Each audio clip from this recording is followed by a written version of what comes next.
Hey guys, this is Justin. Hello and welcome to another video. You know the deal, I don't need to explain. Right now, you guys are in control of the channel. Leave your hashtag #AskEck questions below and maybe I'll make a video all about them. Before we really get into things, however, Joseph had a good question. Eck, why don't you close out with the dog anymore? I always loved that. You know what? I always loved that too. The dog thing is weird. So I use Home Resonance as my intro and outro music. I've got full rights from the artist Home to use it. And if you've heard the song, you're probably aware of this. There's a ton of unauthorized remixes of Home on YouTube, and a lot of those artists will claim other uses of the song as their own. So having the outro up dramatically increases the chance of my video getting a false copyright claim. And when I'm actively being claimed, like I can see it in my backlogs, I don't bother including it. But you know what? Because you asked, Joseph, we will today. All right, the next question is from Laura Tons, and I really like this one. Is there any Legends material which, if released with the Disney trilogy, would have made Palpatine's return more palatable, and make more sense to the general public? And I don't think so. The thing about Palpatine's return is that in both Star Wars Legends and canon, it was kind of a thing that just happened. So for a bit of context, let's talk about the sort of rebooting of the Star Wars expanded universe, which happened in the early 1990s. And you have to keep in mind that Star Wars really broke new ground with the idea of an interconnected expanded universe. Like there were Star Trek novels, for example, many Star Trek novels, and they even received some editorial oversight from Paramount, but they often existed in different continuities or weren't strictly canon to each other, at least. And that was also kind of the approach of the early Star Wars expanded universe, where there were definitely reference books which were very influential, and same with the Han Solo stories, but I don't feel like the original Marvel comics, for example, were meant to tell a story which would impact anything other than the comic itself. So in the early 90s, we see Star Wars make an attempt to tell a more organized story, and there were really two shots at this. One was the Thrawn trilogy, the other was Dark Empire. Both, or at least Dark Empire 1 and Heir to the Empire, were seemingly developed without any sort of communication between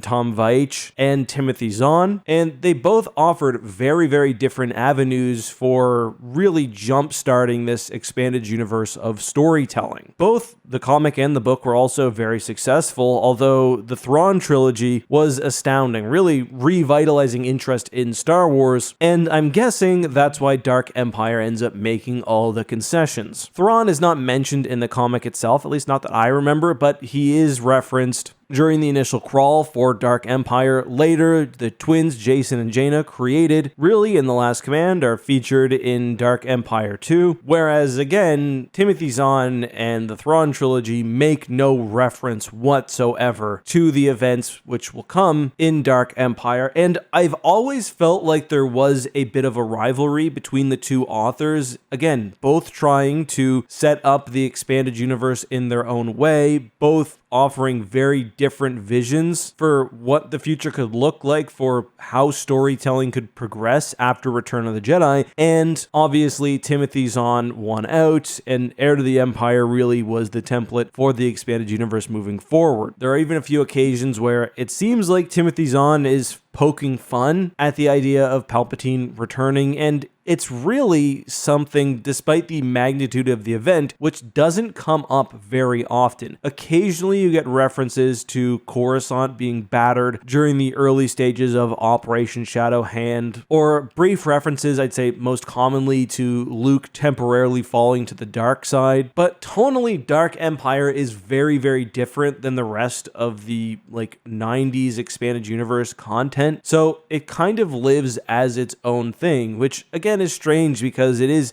a near apocalyptic storyline for the Star Wars expanded universe. So in a way, it's kind of similar to the Rise of Skywalker, where it feels like it comes out of nowhere, especially after other conflicts. Dark Empire takes place almost immediately after the Thrawn trilogy, whereas Palpatine's return takes place during the war against the First Order. So yeah, and again, that's not to say the legacy of Dark Empire is bad or anything like that. I really enjoy elements of Dark Empire. I think Empire's End is a bit of a miss. Obviously, there was a lot more story to tell and they were extremely limited, which is disappointing, but it would lead to a great era of Star Wars comics. Immediately after Dark Empire, you get Tales of the Jedi, which ran for nearly half a decade, as well as the Rogue Squadron series and some of the Old Republic stuff, so it's all good. So, while narratively Star Wars chose to move away and ignore Palpatine's return, you do see it covered in the expanded universe lore. The Dark Empire sourcebook, unsurprisingly, not only does a great job of tying together the Thrawn trilogy and Dark Empire, but gives more context about Palpatine's return and sets it up more clearly as something that we should have expected. And it also talks about the science he was doing. We get that in some other material as well, but I also do get the feeling, somewhat ironically, that Lucasfilm regretted or thought it was a mistake to bring Palpatine back, because even in novels like Plagueis, which focus really heavily on the secrets Palpatine is learning, they're more in context of the Palpatine we know from the prequels and the original trilogy, but I mean, especially the prequels with all of the Dark Empire post-Return of the Jedi stuff. And even things like essence transfer not really getting a whole lot of discussion. That's just sort of my read on the situation and my basic understanding of the early Star Wars expanded universe history.